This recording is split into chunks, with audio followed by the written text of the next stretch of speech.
We are live all over the world. Ladies and gentlemen, welcome to Social Authority Marketing Monday edition with your boy, Zach Hoffman and Pat Hilton. What's up, Pat? Zach, how are you?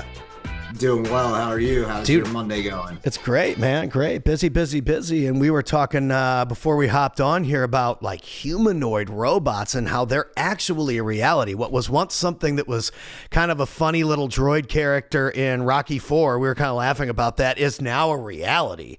So let's dive right into it. What's that? How far back was Rocky IV? So Rocky defeated Ivan Drago in Russia in 1985 in the film. So it's about 40 years old. I was 2 years old when that movie came out. Yeah, I was pushing 4 or 5, but having brothers, I was definitely tasked with watching that a few times over. Oh, I saw battle. Rocky a whole number of times. What a battle. Oh, yeah, for sure. But for sure. For something like that to go from being kind of a quirky little joke in movies to now potentially being able to take out your trash, this is wild. We're on a whole new horizon. I mean, basically, we're seeing the evolution right before our eyes. You're seeing that these bots might be as low as costing $5,000. Even, there's some that are like rumored to be $30,000, which is still affordable for most people, especially if they finance it. So you're going to see, you could see some rapid adoption here in the near future of actual humanoid robots. And it's going to be limitless as to I think the impact that you're going to see from these. So, the first question that's going to come to people's minds, and we got to say it, is like Terminator style. Will they turn on the humans? Well, then maybe they have to ban some movies. So get in your watching of Terminator 2 before it's gone. Yeah, I mean, it's crazy. I think that that we're smart enough to program things the right way. But hey, I mean, we'll see. I think there's so many uses for AI, and since it's still in early adoption, I mean, dude, I was on ChatGPT all weekend with my kids, researching all this kinds of crazy stuff, talking about geography and all kinds of stuff, different types of animals and blah, blah, blah, blah, blah, blah, blah. You can ask it to make you a picture now, and it can make pictures. This is crazy. Where are we even going to be by the end of this year? It's going to be huge. By the end of this year. I mean, definitely, I think we're in the midst of a hyper evolution, and you're seeing a lot of technology being rapidly released. There's Japan's World Fair. The World's Fair is in Japan this year, so that's happening mid-April. But one of the topics they're going to be discussing is living with androids. So it's going to be in Japan. They already have a hotel that's fully operated by androids and robots. But I believe as soon as it's released at the World's Fair, you start to see more technology released, and then it's going to end up, coming to our Consumer Electronics show here. You're just going to see it continue to rapidly evolve. I've seen robots working at restaurants. There's robots that work at hotels. I mean, hospitals as well as hotels, helping carry things through the hallway. So I don't think we're far off from, full robot evolution. Is that a good I word think to put that's on the it? way you'd say it. So, I always like to take it to the extreme. Like, could a robot perform brain surgery or open heart surgery at some point in the future safely? I don't know. I am not a doctor or a heart surgeon. You don't want me operating on your heart, but you have to ask yourself, at what point is the robot trainable to work physically to a point where it is almost as good or superior in performance to a human expert? I think I always take it to that extreme because now you're competing against something that can be programmed. Yeah. And again, me coming from the music industry, I can program guitars right now and play you one to the next one, and you might not know whether I played it or not because they would sound so close to each other. So again, I come from an industry where instruments were replaced. They call it virtual instruments, and that's why the rise of EDM and DJs and this over the last 20 years has been so significant, because they can create music so much faster by making it virtual.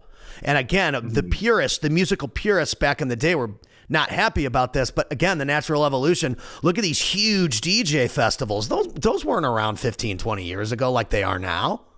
No, but they weren't virtual even instruments made it possible. So they weren't even deemed music in a lot of ways, and some of those electronic artists like create the largest hits of today. they do. They'll even they'll do collabs with a lot of like hip hop artists or even Mm-hmm. rock artists, and they'll make bigger hits than they could have made solo themselves, only Mm-hmm. because the electronic artists latched onto it and took it global with their shows. So yeah, there's a huge evolution that we're seeing as to the fact that even what was it, audio sound, like when they used to mask their voice. I think Florida, like some of the artists in Florida the rappers were the first to do it. Yeah, But like auto tune and stuff. auto tunes, Yeah, like that was a T.I. big or a debate when it first T-Pain, came out. Flow Rida, Yeah, and now everybody uses that. I can hear it. I everybody hear a uses it. country song on the radio, and you can kind of hear the auto-tune crack. And I kind of Yeah. like that sound. Purists would be like, you didn't even sing that. Guys, the consumer doesn't care. You got to play to what the marketplace demand is. And so you can't be too big of a purist. You got to leverage these machines because they're so useful. Oh, for sure. Yeah, it's hitting a whole nother level here, but definitely, looking at just the mainstream discussion of humanoid robots and being able to produce them at a rapid rate, and put them out into market, it's going to take us into a whole new quantum world here in the next, 5 to 10 years. I It's going think to it's be a awesome. big evolution.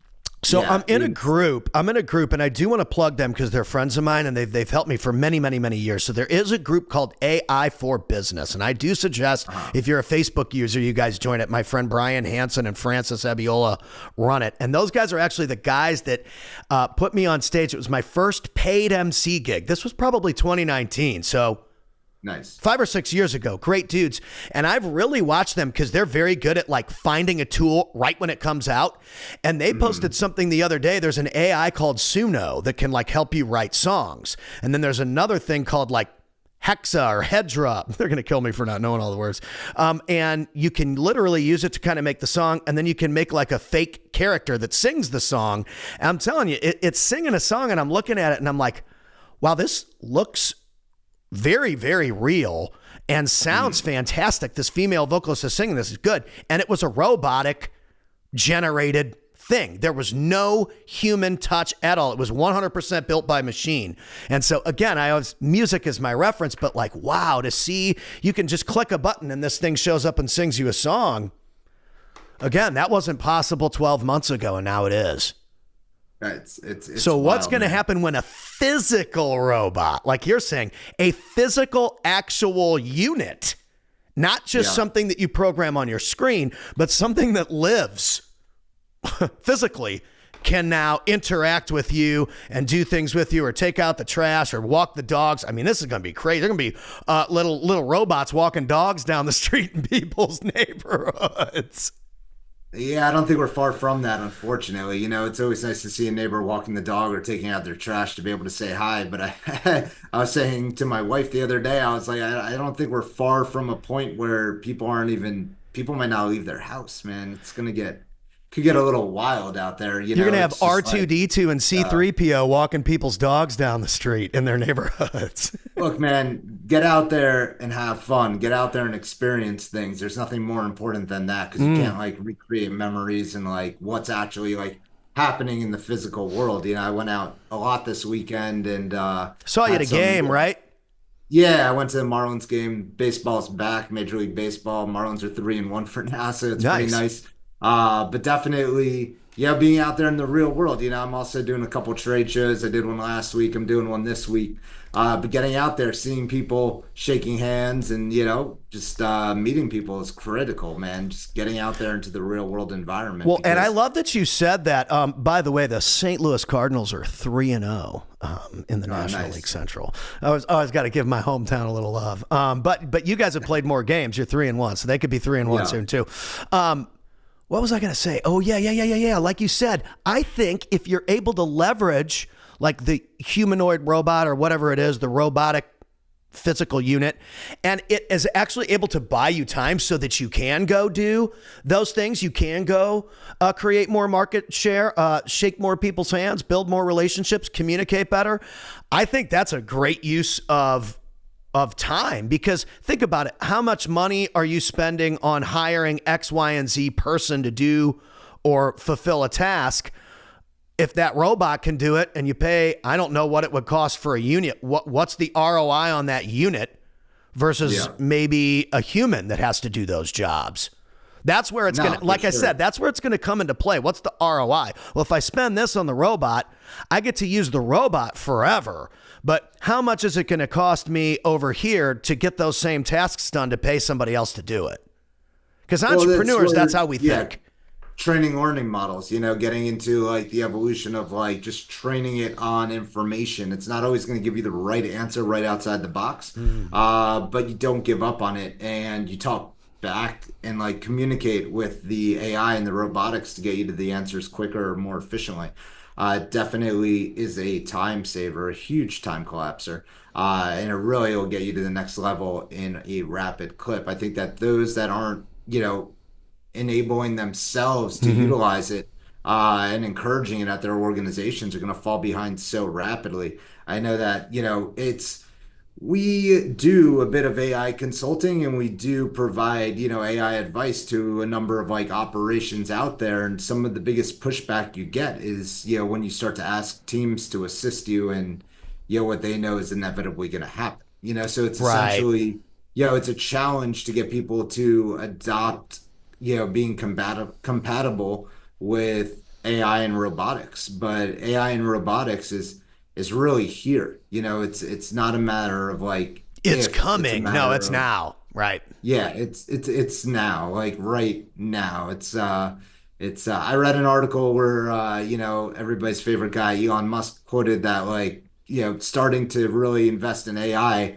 And this was like 2018 was basically summoning the devil. Like it's starting to, bring something that humanity was going to have a lot of questions about as soon as it started to take grasp and hold. And we've only seen it for about a year and a half now, and the evolution has just been so fast and so, ferocious in a lot of ways. Dude, ferocious for sure. Like I said, I was asking ChatGPT questions over the weekend. My wife and I stayed up like Friday on ChatGPT asking it all kinds of questions about Really? Yeah, about like her background in faith and like my background in faith, how they're similar and this and that and the other thing. And it's like, wow, it's like very interesting because of how easy it is for the machine to be like, here's the commonalities, here's this and blah, blah, blah, and unite. And the machine, I think because I talk to it, it's used to my energy.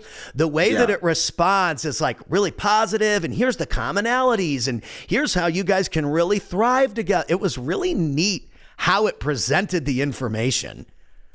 Because it always started with here's the commonalities, and then maybe here's some differences, but blah, blah, blah, blah, blah. And I was like, wow, what a neat way to put that, because that can turn into a real mess when you talk about certain topics, and the way that it's able to bullet point things out is so easy to digest, and it's easy to discuss, and it starts with the positives, and you're able to focus on your common ground. I think it can be a very useful tool for uniting people across the planet if used correctly. And again, that's my programming, so it depends on how you program the machine.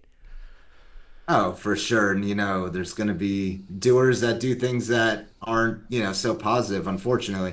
But at the end of the day, hopefully it brings humanity to a better place. Yep. It's definitely going to allow us to evolve. And, it's something that I think even like Walt Disney envisioned, where he was like basically want to, the rumor is he wanted to preserve his mind and body to like be, live again. Like So, recycled almost.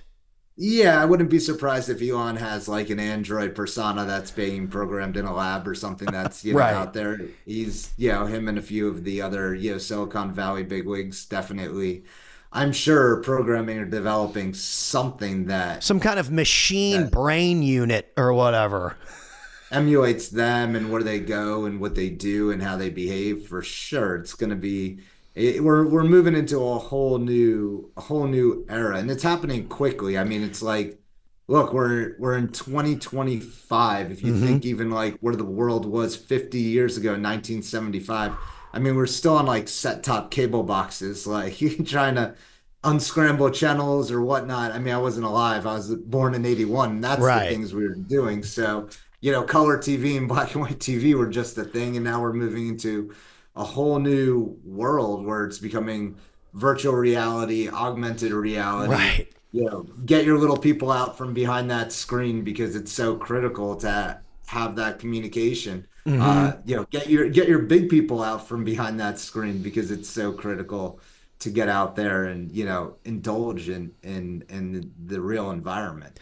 Well, yeah, dude. And I also think that it's like the more you use it and the more you know how to communicate it, the better result you're going to get. And I think that the people that are still avoiding just trying to use the tools, like Megan, my wife, her dad, I was talking to her dad about AI. We're driving in the car, pick up something from Walmart when he Yeah, was in town the other day, or whatever, some kind of screwdriver we didn't have, or Allen wrench, whatever the heck it was. He's the handyman. I'm the computer dork of the lineage. And so we're riding in the car and we're talking. I'm talking to him about AI and blah blah blah blah blah. And he's like, "Explain to me like I don't know anything because I don't. What is AI?" I'm like, well, mm, AI is literally a list of apps and programs and tools that can help you accomplish things or give you information or knowledge on specific topics. And so I showed him for sure. Chat GPT. So this company, OpenAI, and obviously we're all from St. Louis. He lives in St. Louis still. Sam Altman's Yeah. from St. Louis. So now you've got a St. Louis hometown guy from where we're from who innovated this much. And this ChatGPT can give you information on anything. You just have to ask it. And so I said, hey, give me, because hockey fan and coach for youth for whoever knows how long. And I'm like, hey, give me the Stanley Cup winners, every Stanley Cup winner. And it was like, shunk. And there was a list. I'm like, watch this, because I'm driving. So I'm like, give me a Stanley Cup Yeah. winner. And I just hand him the phone. And it's just boom, boom, boom, boom, boom, boom, boom, boom. And he's like, whoa. And I'm like, that's what AI is. Yep. Yep. That's AI. It's like Google on steroids. Oh, for sure. And wait till it gets like more visual detection in play and just yeah, it's pretty awesome as to It's like where it's incredible. going at this. I love it, Yeah. dude. And to Yeah. be able to use a tool like that to program a unit, dude, that's going to be next level. Ladies and gentlemen, Marketing Monday, get ready for it. C3PO is going to be walking your neighbor's dog soon. Taking out your garbage can for sure. Taking out your Definitely doing garbage some can. But have no fear. Zach and Pat are here. So, ladies and gentlemen, make sure to go follow Zach Hoffman. Give me a follow the show. Let us know topics that you like, or if you see any articles or knowledge or SEO stuff or social media stuff or website stuff you'd like us to take a look at. Drop the links in the comments of any of these streams and come back to see us soon. Zach, always a pleasure, my friend. Pat, have an awesome week, and we'll be talking soon for sure. Rock on. Thank you all. We'll see you All right, soon. thank you.